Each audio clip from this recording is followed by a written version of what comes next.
In this video, we are going to see what the dual of an LP is. So the goal of this video is to associate to a given LP another LP called its dual. We will see that this dual has some interesting properties with respect to the original LP. So the reference is section 6.1 of the following text. So let's begin. Now here is the intuition.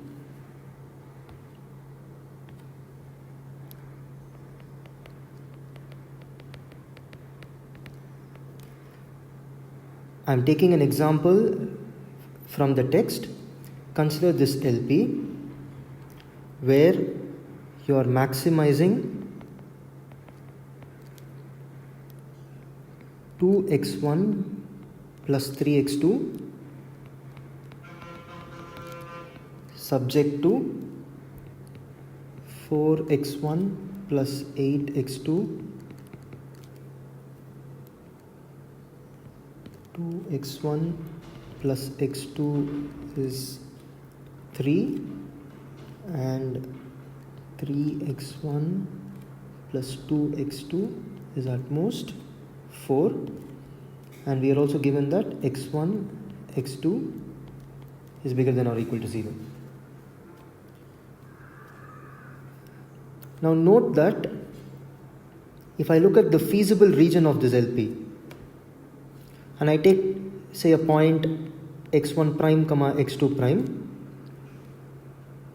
now the value of the objective at this point would be what? 2x1 prime plus 3x2 prime. Now the goal is to compute the maximum over all such points. Now firstly note that 2x1 prime is less than or equal to 4x1 prime, since x1 prime is bigger than or equal to 0. Similarly, 3x2 prime is at most, rather 3x2 prime is less than or equal to 8x2 prime, once again, since x2 prime is bigger than or equal to 0. Yes. Now why did I choose these seemingly arbitrary numbers? Now when you add these two, you get that 2x1 prime plus 3x2 prime is less than or equal to 4x1 prime plus 8x2 prime. Now what do we know? We know that 4x1 prime plus 8x2 prime is at most 12 from LP constraints. So what do we know? This means if I take any x1 prime, x2 prime in the feasible region of this LP and compute the cost, it is going to be at most 12, right? So suppose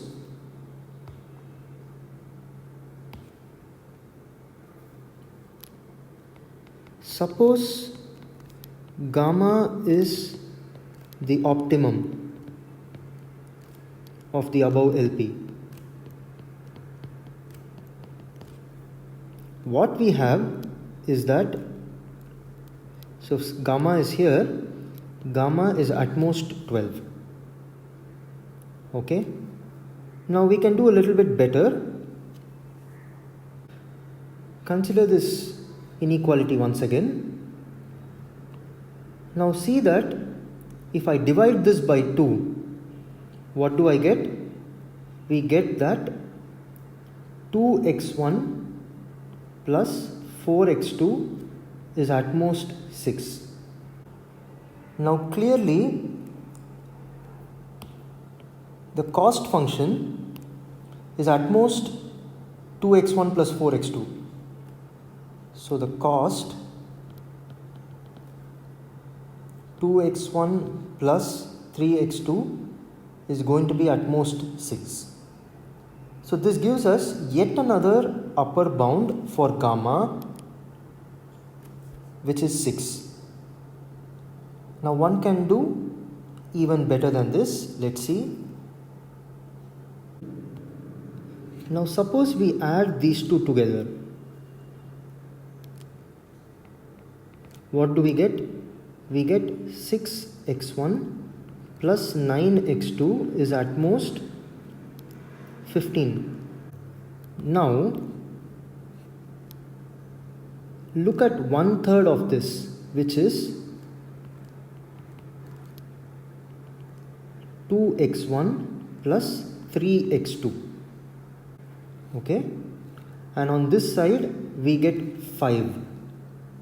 So this says that the cost function cannot be bigger than 5. Okay, so we have already seen that gamma is bounded by 6. Now we get another bound. So it is not clear if this bound is attained. For now we know that gamma is at most 5. So essentially what are we trying to do? We are trying to manipulate the given constraints in some way and get an upper bound for gamma. So we have this.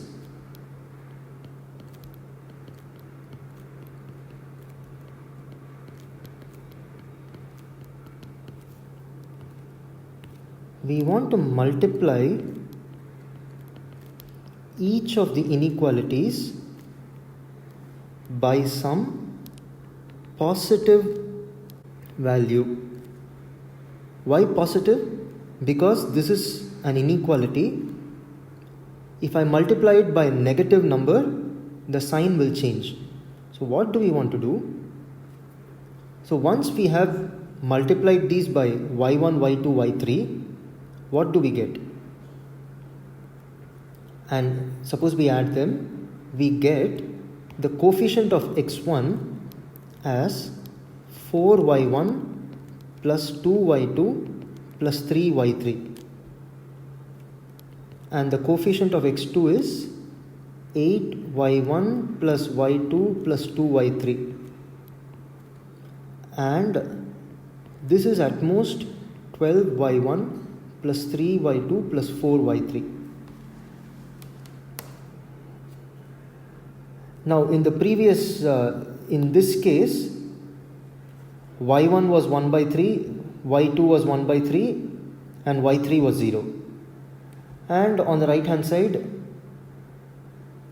we got 5. Now the question is, can we get better and better values of y's which will take us close to gamma? For that, what do we need? We first need that this thing is going to be an upper bound for the cost, which means this value has to be bigger than 2, which is the coefficient of x1 in the cost function. Similarly, this value should be at least 3, which is the coefficient of x2. Now, suppose we are able to find y1, y2, y3 such that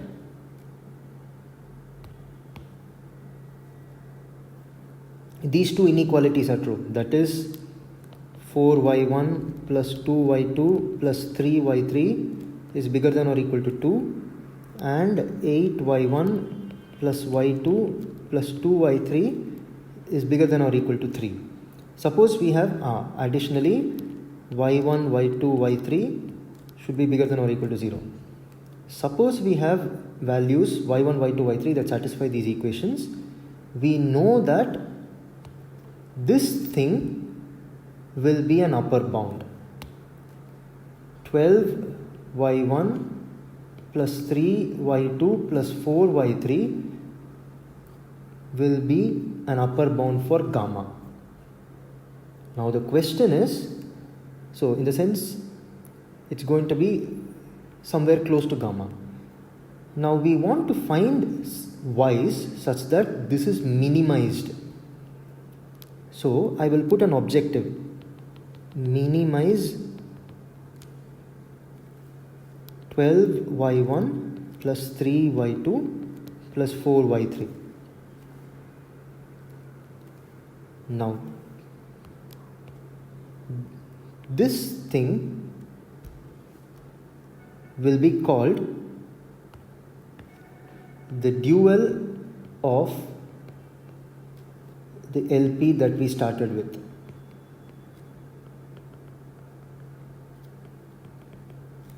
What are its properties so far?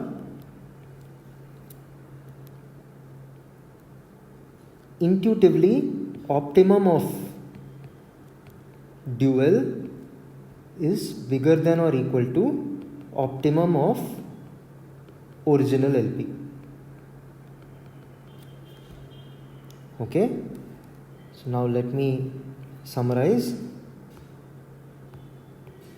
We started with an LP maximize C transpose X subject to AX less than or equal to B and X bigger than or equal to 0. Now let's call it the primal. This is just a terminology. Okay. Now to this we can associate another LP which is of this form, minimize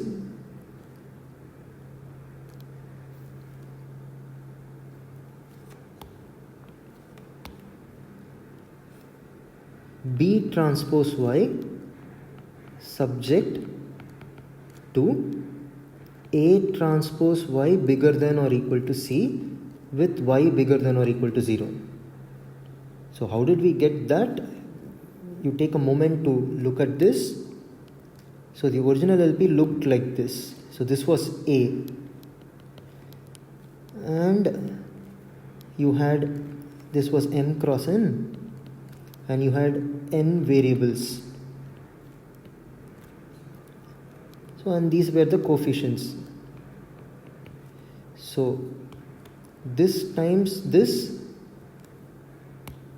less than or equal to B1, B2, Bn. So this times this less than or equal to B1 was the first constraint. The second row multiplied by this less than or equal to B2 was the second constraint, and so on.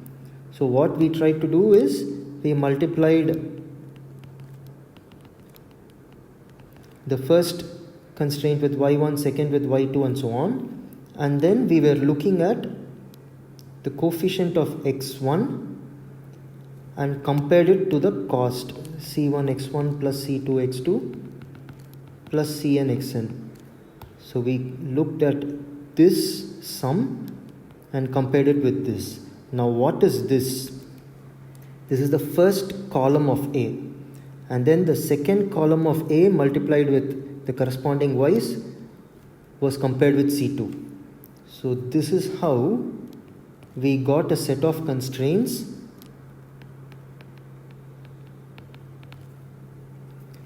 A transpose Y bigger than or equal to C. Okay, and then what was the objective? We wanted to minimize B1 Y1 plus B2 Y2 plus Bn Y, so on till Bn Yn. Sorry, this has to be Bm. So what did we want to minimize? We wanted to minimize B1 Y1 plus B2 Y2 plus Bm Yn. And this gave us the objective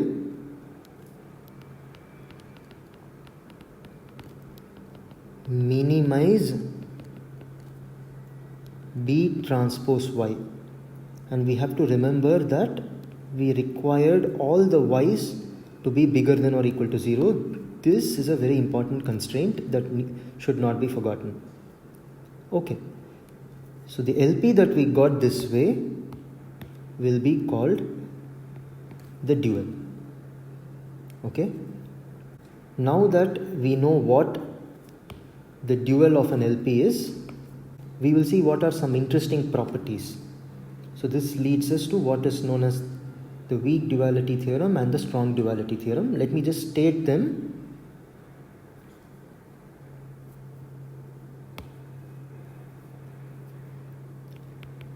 Weak duality.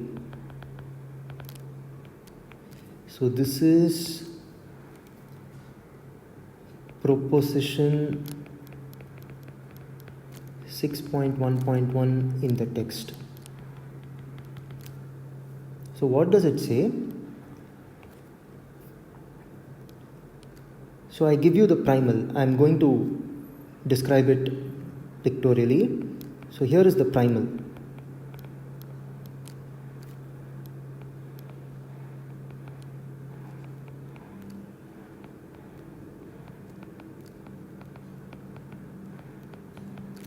Now, if I take some feasible point, say x prime, and look at its cost, C transpose x.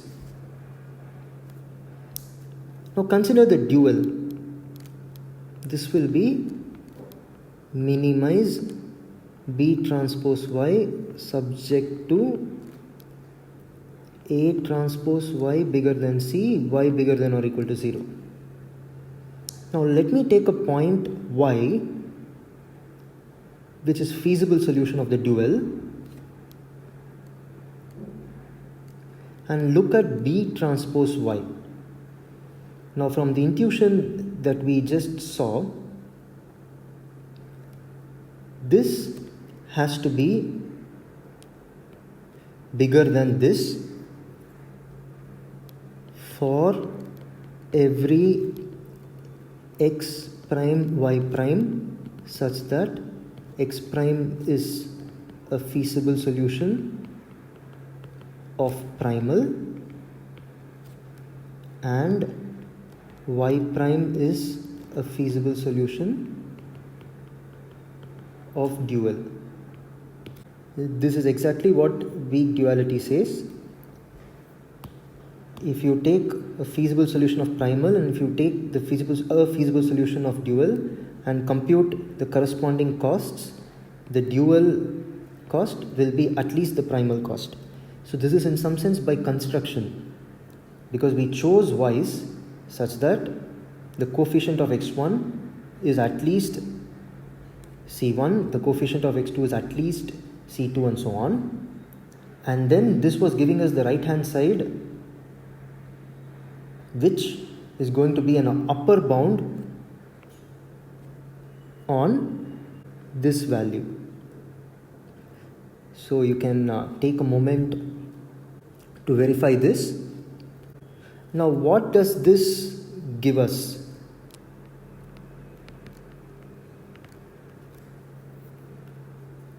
What does this give us? Now,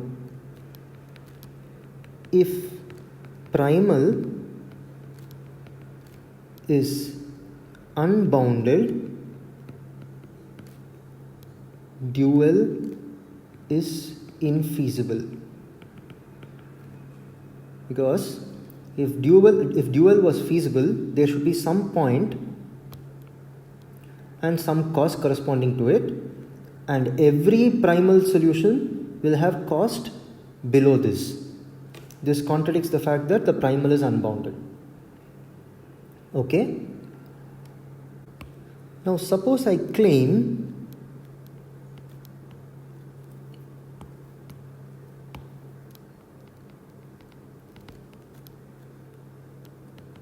if dual is unbounded, primal is infeasible.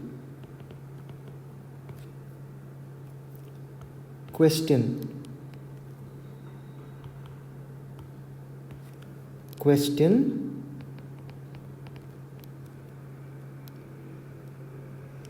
Can this claim be proved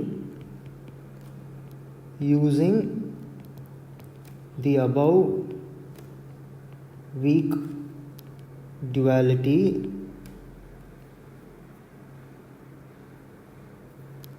theorem. You can think about this. Now there are some more properties between the primal and dual which are packaged neatly by what is called the duality theorem. It essentially says that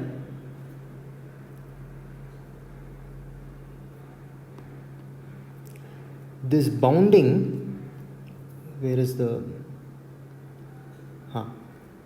this bounding is tight when the primal has an optimum gamma.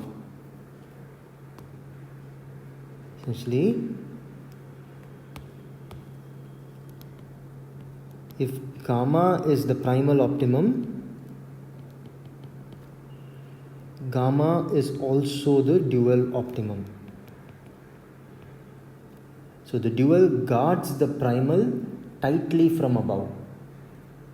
Let me write the statement. We will not see the proof of this in this video, but let me just write the statement of this duality theorem. Exactly one of the following possibilities occur between primal and dual. Both primal and dual are infeasible to primal is unbounded,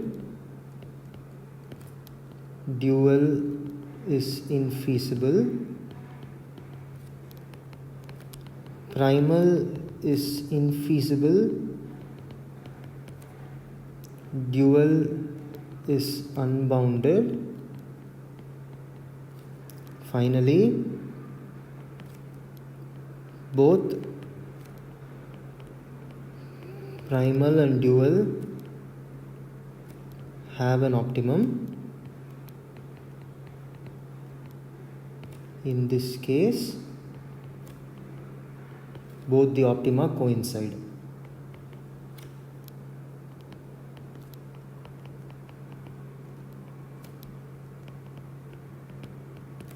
This is the duality theorem. Now we will not see a proof of this yet. Let's finish this video with an exercise.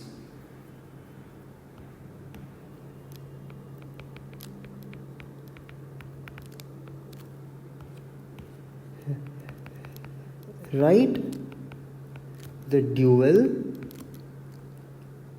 for the following LPs. So here are the two problems. So this one essentially has the same shape as before. Note that here there is a slight difference. Try to write the dual for each of them. In the next video, we will see a more systematic way to convert an LP in a different form to its dual.